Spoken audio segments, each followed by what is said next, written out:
السلام عليكم ورحمة الله وبركاته. صاحبتي سيتين مي في عنتهين أنا وأدين في عنهاي ما أنتم حربا إن سمبوس سوبيو مركز تبربدان كستو حلقها هارتكو سمبوس مربنا ما أركي كرنو نجدا خضار أمبان اسكو عنينا عقار أمبان اسكو عنينا دايدا كجرنا لكن مكو رمضان ماذا حلو يدينا سمبوسكي وحما تم سمين وسيدي رمضان كوي ده مركا سمبوسك حوجا سمبوس اللابا معلمها أوريس حتى أسبوع كواد أما لبات intaan haysan ilaahay ha siiyo inta haysatan Allah u barakeeyo intaan aan sambuuska si laabayn waxaan xafiirsanayna program xaafad aan jeclahay oo aan hada xasuusatiin sanadkii hore video ka soo duubay xoogaa yar anagoo badda joognay meelahaas marka xaafadii aan jeclahay aadeen marka wax ka soo video waa fiirsanayna markana waa ka sheekeynayna sambuus la laaboona waa galina soo dhawaada saaxiibiyaan waa kana wiilkaanay tadwiil cusub waaye أنا هرمو أركن قفكان مركا هانا أصور راعي هذا يماري سومالي ترافلر على ده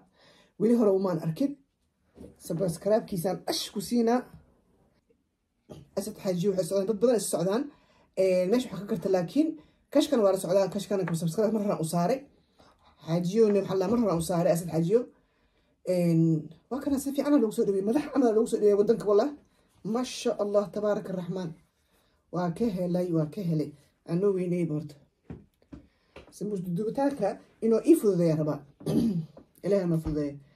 وكنا ولكن ولا السعودية ويلكينا ولكن ما هي كان وضعني كرا كل وقت وكنا مركع عدي من عثمان نكي مود منافق واي الله سان كوران جري حتى أنا وكنا إنا هذا حيس على قبت جامركا أركي وحقب تحسه إنا هذا ربابه لعبتها بضمت لو هذا لكن سي ميل أو حواي oo u baahan sanad kastaba in la imaado meel aad u fiican waa martida meel laga jecel yahay waay waa kana madax amal loo soo dhibay dawladda dhan u soo baxday meeshii hore oo dhaawac ku gaaray dukaankiisii hore dhaawac ku gaaray la geeyay waxa la dhahaa soo tusinooya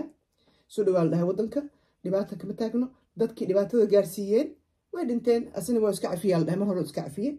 marka warkaasa waddankiisa ku soo laabtay waddankaaga wax ka macmalaha dadkaaga sida loogu soo safan yahay ma sha Allah tabaaraka rahmaan adduunka hadda laba la isku haystaan waa aragteen dadka dhan Soomaalidu is dagaalooyin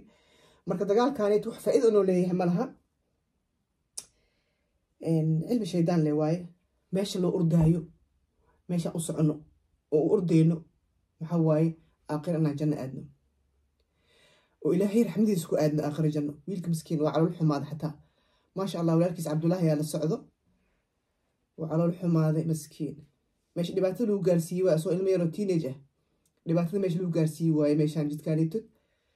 ما شاء الله ولكن أوكي هذا تقولي مدام أو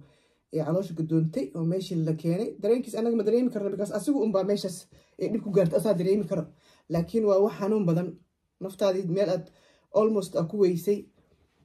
مركب حوا الدنيا اللي قتها آخر نحكوا في عندها بحال هاي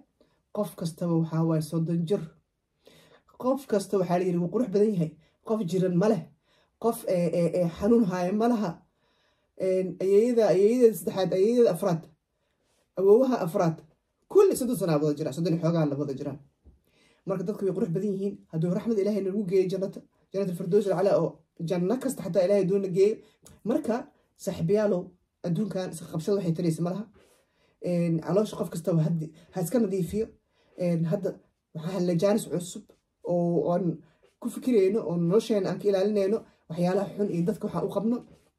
marka waxaan isku waanaynaa in caloosheena furno dadkana iska cafino waxay nagu fadhiisa malaha sheedaan un baa ku baboonahay labadan aan isku heysano oo social media ku dhex jirnaan in is daayno oo faraha iska qaadno nolosha waa yar tahay inta yar oo nolosha ama xaladaha oo adduunka aan noloshahay waa in oo lagu raaxaysto adduunka aan isku dhajinayno waxa qiimo loo leeyahay male maalmaha aan joogno si nabadiya gabaliya ugu joogno shaydaan ku dhaafay ku soo ataaga marka ku soo ataagane ina iska celisidoo maxaa la dhahaa ilaahay ka cudi bilaysid oo rabbi subhanahu wa ta'ala aad ka hoos gashid oo uqdadna iska bixisidoo maxaa la dhahaa faraha aad ka qaadid dad qofka dhib ku gaarsiiyeen aad iska cafisa hor u socotid waxa isfareynaa ina is cafino sanad cusub saan u bilaabano nolol cusub saan u bilaabano haddii maanta naftaan cafiila yiraahdo tagto si aan maxaa la dhahaa oo aan rabbi subhanahu wa ta'ala soo raaliga aan jannada ku galno marka walaalayaal waxaan idhahaa Ramadaan mubaarak soo dhawaada السلام عليكم ورحمة الله وبركاته.